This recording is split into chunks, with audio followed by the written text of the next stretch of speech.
au-delà des classiques dimensions où l'homme projette ses pas. Il en est une où l'imagination vous fait basculer dans un monde. Stop, stop, stop, stop. On écoute le générique. Là, c'est du lourd. C'est pour la review de la figurine du Sith Trooper.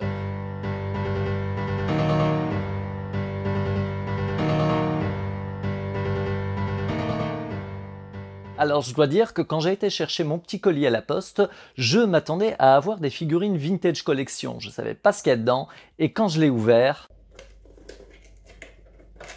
Oh bordel. Exactement, j'étais vraiment surpris parce que je m'attendais pas à ce que ma précommande arrive si rapidement. Je vous propose sans plus attendre de passer à la review de cette figurine.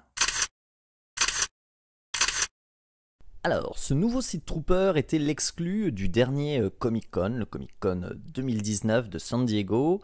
Le packaging est plutôt classe, très minimaliste. Il rappelle beaucoup l'une des précédentes exclus lorsqu'il s'agissait du First Order Stormtrooper en 2015. La charte graphique n'était pas la même en termes de couleur, mais on est vraiment sur le même genre de blister. Malheureusement, ce blister est particulièrement avare niveau information, on n'apprend que dalle en fait, on a juste le nouveau blason des Sith, voilà, sur la tranche, et c'est à peu près tout. Parce que le nom Sith Trooper, ça on l'a plusieurs fois, ouais, mais on le maîtrise, ouais. Bon alors, je sais, je radote, mais je trouve vraiment ce blister très classe. Allez, il est temps de la libérer et de regarder un peu plus la figurine, qui est donc dans cette jolie petite boîte de présentation. Pour info, là ça va vous intéresser, j'ai réussi à la choper sur le site In-Demand Toys à 39 livres. Bon, il faut rajouter quand même 15 balles de frais de port, mais j'ai commandé d'autres choses. Voilà, c'était la petite digression achat. Elle est relativement sympa cette figurine, bien présentée dans cette petite boîte. Elle est tenue par des petites attaches en plastique que j'ôterai tout à l'heure pour mieux vous la présenter. Par contre, quand on voit ça, on se dit tout de suite « Mon Dieu, il n'y a pas d'armes !» Bon, vous savez tous déjà qu'il y en a et je vais vous les présenter. Les armes sont en effet dissimulées dans un petit tiroir qui se trouve sous la figurine. Et il y a du lourd. On a effectivement deux blasters qui accompagnent cette figurine. Alors le premier me rappelle beaucoup le blaster un peu de Grievous qu'il a dans l'épisode 3 avec du rouge.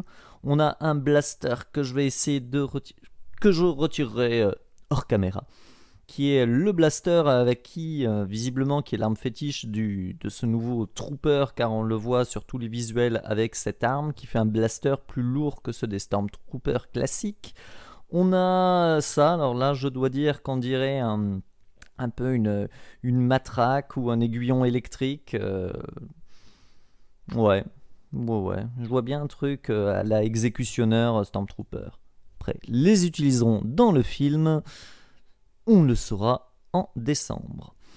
Il y a un second tiroir avec une arme beaucoup plus lourde, un canon laser qui rappelle celui qu'utilisent les Stormtroopers Heavy Gunner dans l'épisode 7. Et il y a une toute autre arme qui semble être une arme blanche qui rappelle là pour le coup les armes que possèdent les gardes prétoriens de Snoke. Faut-il en déduire qu'ils seront des fidèles de Snoke? On verra en décembre. Et on a droit, sous la boîte, à un joli visuel de ce Sith Trooper.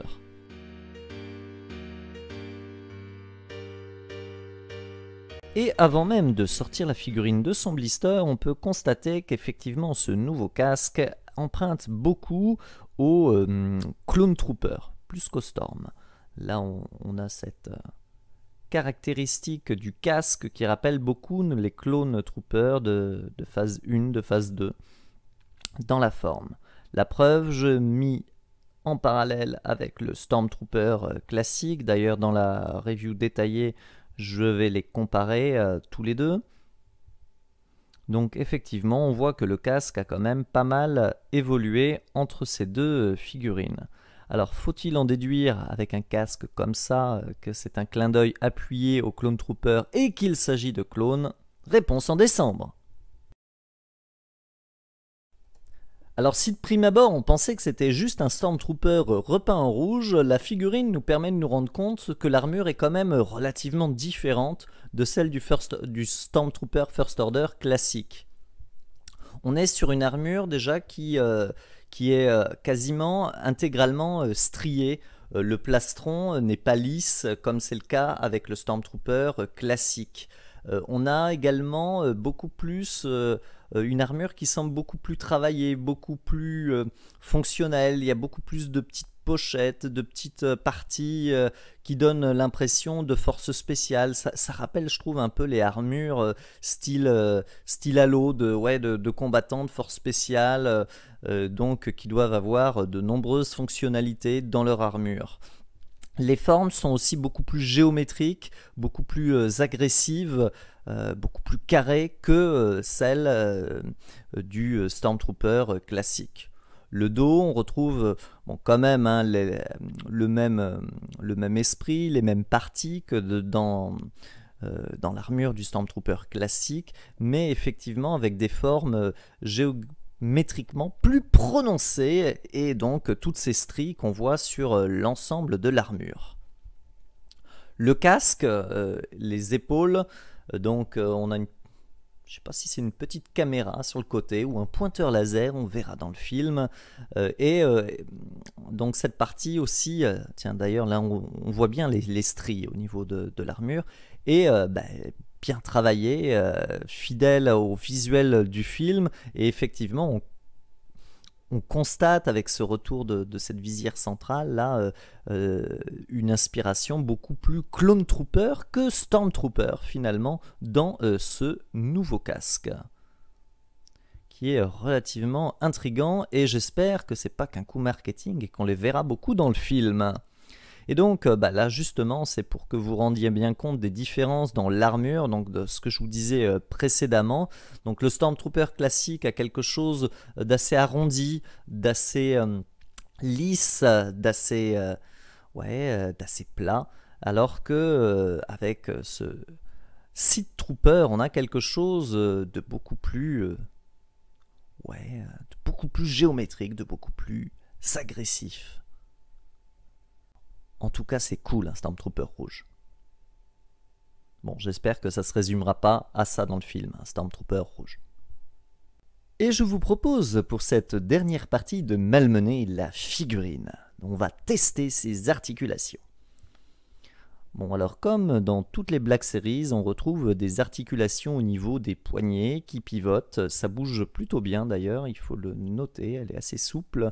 On a une articulation également au niveau des coudes.